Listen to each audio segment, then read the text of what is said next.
Shalom, selamat pagi bagi semua saudaraku. Sebelum kita memulai hari yang baru, harapan dan berkat yang baru, mari kita merenungkan firman-Nya dan mendekat kepadanya di dalam doa. Marilah kita berdoa.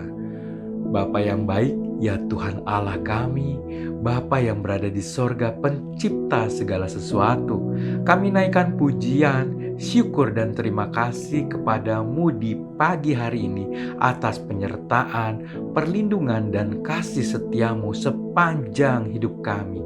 Kami siap dan rindu untuk mendengarkan pesanmu. Di dalam namamu saja ya Tuhanku Yesus, kami berdoa. Amin. Bapak, Ibu, dan Saudaraku, renungan kita hari ini adalah larilah sedemikian rupa. Firman Tuhan dari 1 Korintus 9 ayat 24 sampai 27. Demikian firman Tuhan. Tidak tahukah kamu bahwa dalam gelanggang pertandingan semua peserta turut berlari, tetapi bahwa hanya satu orang saja yang mendapat hadiah? Karena itu larilah begitu rupa sehingga kamu memperolehnya. Tiap-tiap orang yang turut mengambil bagian dalam pertandingan menguasai dirinya dalam segala hal. Mereka berbuat demikian untuk memperoleh suatu mahkota yang fana, tetapi kita untuk memperoleh suatu mahkota yang abadi.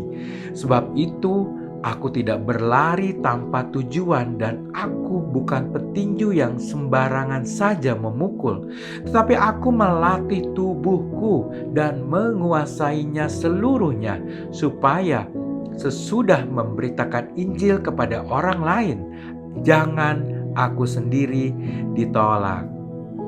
Saudaraku, hidup yang benar sama seperti perlombaan lari yang hanya mencapai tujuan tertentu, yaitu garis finish. Eric Liddell, seorang pelari yang menjadi misionaris, mengungkapkan prinsip ini pada suatu pertandingan dalam lari 400 meter. Eric kehilangan keseimbangan pada awalnya dan terdorong masuk ke dalam lapangan rumput. Dan ketika ia menoleh, ia melihat para pelari lain telah mendahulinya jauh di depan. Namun dengan tekad yang bulat, Eric mengumpulkan semangatnya dan bangkit serta berlari terus-menerus sedemikian rupa walaupun bahunya miring dan lengannya bengkok. Tadinya ia hanya bertekad untuk mengejar ketinggalan dari pelari lainnya. Tetapi karena semangatnya yang tidak pernah menyerah, ia berlari dan berlari sedemikian rupa dan malah bisa meraih kemenangan. Eric akhirnya berhasil memenangkan pertandingan itu.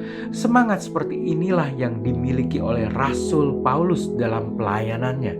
Dalam 1 Korintus 9 ayat 24, ia berkata, "Tidak tahukah kamu bahwa dalam gelanggang pertandingan semua peserta terus berlari, tetapi bahwa hanya satu orang saja yang mendapat hadiah? Karena itu larilah begitu rupa sehingga kamu memperolehnya." Paulus melihat dirinya seperti seorang atlet yang bersaing untuk mendapat kemenangan. Ia mengerahkan semua kemampuannya dan berlari sedemikian rupa untuk mencapai garis akhir. Ia berhasil mengakhiri pertandingan kehidupan ini dan keluar sebagai pemenang. Saudaraku, seperti Paulus, berlarilah sedemikian rupa untuk mencapai garis finish di dalam kehidupan saudaraku dan keluarlah sebagai pemenang. Marilah kita berdoa. Bapa di surga, seperti Paulus, kami juga mau berlari sedemikian rupa dan fokus kepada tujuan akhir kami. Apabila kami mengalami kegagalan, ingatkan kami bahwa keberhasilan akan kami raih bersamamu di masa depan sesuai dengan waktumu. Bila kami merasa kekurangan, ingatkan kami bahwa berkat-Mu selalu baru setiap pagi dan bahwa Engkau akan mencukupi makan, minum, dan pakaian kami sesuai dengan kekayaan dan kemurahan-Mu. Ajarlah kami ya Tuhan untuk tetap tekun menunaikan tugas dan tanggung jawab kami, serta menjadi berkat bagi sesama kami yang kami lakukan untuk hormat dan kemuliaan nama-Mu saja. Di dalam nama Tuhan Yesus kami telah berdoa. Amin. Selamat beraktivitas. Tuhan Yesus memberkati.